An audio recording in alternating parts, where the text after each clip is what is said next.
information on yourself, and what did you do for a living? Background, I'm a freelance illustrator from home, and then I illustrate for extreme music, bands, album covers, layouts, logos, and whatnot.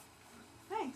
Okay. Can you give us? Can you describe some of the first experiences you've had working professionally on a local level? Local level, yes. I first started getting into it doing teacher designs for small stores, flyers, doing signs, eventually getting up to doing murals and whatnot. Okay. And what kind of venues? What kind of jobs? Like. Some of them were just local retail stores. Then I got into doing a specialty market, specifically Trader Joe's in Southern California. Okay. Can you contrast some of your past work experiences with your present work now? Yeah.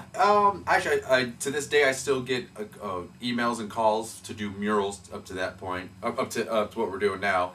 But now I'm focusing on album covers and stuff, and it's all art, so it's all relative to what in the past, what we're doing now. You're always learning every new piece of art that you do. You're always growing from there. So that would be my connection. So now you're working from home? From home, as opposed to working at a particular location, like at the stores itself. Okay. And most of your jobs are contacts through the internet, yes. Okay. So since your work is largely affected by the global market, how did that happen, and can you expand on how it works? It happened as when I was working with Trader Joe's. I've always wanted to do album covers for bands, and then MySpace was just bubbling up to the surface. People were trying getting into it, and then I had a friend that he was in a band. He put his music on there, and I asked him, I did his album cover, and I'm like, hey, is there any music that I can listen to, the artwork that I did for your album? So yeah, it's on this thing called MySpace. I'm, okay, what is that? So I went to it, and then he had to log in. I'm like, oh, it's kind of a bum deal, but I did so anyway. So I logged in, listened to music, got really excited about that, and then I let it pass for a couple weeks, and I kind of got curious because I know a couple of other bands were getting into it. So I'm like, oh, well, give MySpace a second chance here. And then I loaded in and started checking all the other bands that I really liked, and not all of them at the time had a MySpace page, but some of them did. So I'm like, you know what? I'm just gonna put all my artwork up on the MySpace and just use it as more of just like an artist gallery, as opposed to just personal information or photos and family and friends and stuff. So I did that, and I started hitting a lot of the bands that I like because I am a fan of the music. So I was buying their CDs. So I was looking at the CDs that I bought. I'm like, yeah, I have a sporting chance. Maybe I can give them a better product, the next time around. And so I just started emailing a lot of bands and labels, starting at that point. And so that was maybe 4 or 5 years ago. Oh, okay. So you've been doing that for this long. Okay.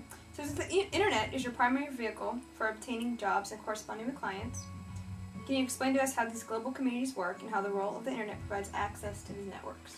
Well, the beauty about it is that we can all check it at your leisure, so that you can go. I can put them in email, so only people are either coming back from work or band practice or school or whatever, that they can instead of me actually physically have to be there, show them the artwork, whatnot, I can just send them thumbnails and sketches, which is very easy and a lot faster than traditional methods of putting stamps on in envelopes and the snail mail, what they call, and so it's just a lot faster, and there's more freedom that I guess you can do, and because it's so much quicker as opposed to waiting for time, and a lot of bands have deadlines and whatnot. So it just, from that point, it makes it really nice. And now we have the new computers that have the TVs with little cameras on there, so now we can even take it a step further and go and do the Jeffersons now. Now we have you actually see somebody.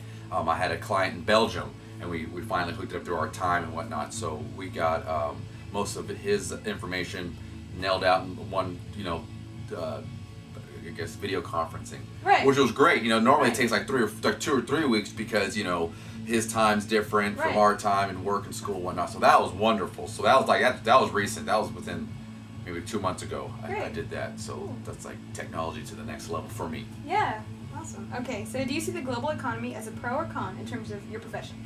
I say it's pro. I say it's pro because one, because I don't have to drive anywhere and use up more of my money than raise up the prices for them. I can actually keep the prices down competitively. So that, and the artwork gets spread around more. more so as opposed to me, spending hundreds or if not thousands of dollars in magazines and other websites that cater to just promote a lot of artwork alone. So I have a lot of fans, and like I say, the bands themselves, with using my art, that they're able to spread it around more. And then also because of the print on demand, which I'm doing is to work on a book, and so you're able to upload your artwork on their server, and so they're able to, when somebody wants to buy your book, it's literally printed on that moment and then shipped off to them, as opposed to printing like say thousands of units, books, and then you have to find somewhere to store it, to stuff like that, which also going to take a lot of money and resources. So Right. technology on that aspect, and it's even better for the environment. You know what I mean? What if you don't sell all those? You only sell a few of them. So I think it's a win-win situation. I guess maybe the con would be if certain, say, society or communities that need particular type of income, it's not going to be generated in there because of the other work that can be On a community level. On a community level, yeah, bought and sold throughout the world, because there's, Right. like I say, we live in Southern California, there's a lot of great artists and very talented human beings around here, and it's a very hard, very competitive market. But luckily I found myself in just a small little niche that is, worldwide. Nice. Okay, so do you think because of the global market, your work has gained access to much more exposure? Definitely. Yeah. Oh, 110%. Absolutely. Oh, for sure, absolutely. Okay, so in terms of your future, where do you see yourself headed, and in what direction do you see the future of other artists in the global market? I would like to do more gallery shows, and I think one nice thing about the internet is that I can go to their website and see pictures of their galleries. And so I would like to do definitely more gallery shows around the United States and hopefully to the world. That'd be wonderful. I like to travel anyway, so that'd be really nice. And as for other artists, they have a kind of the same thing. We can network with other artists that I've never would have heard about. I have a group of new art buddies online, that I met because I was able to look at their website and stuff. So I'm able to gain more of an artist community because normally I wouldn't, because we're gonna meet other artists that we're all kind of recluse. We're always in our studios and whatnot. Right. So that's wonderful. So hopefully more artists will do. We'll find out more about each other, do more collaborations. That'd be wonderful, and be able to show. Like say if I have a buddy in New York that he wants to show in LA, like, all right, send your artwork to me, and and vice versa. So hopefully more artwork and artists be spread around the world. That'd be wonderful. Cool. Okay, Joe, thanks so much. Thank you very much, Sharon.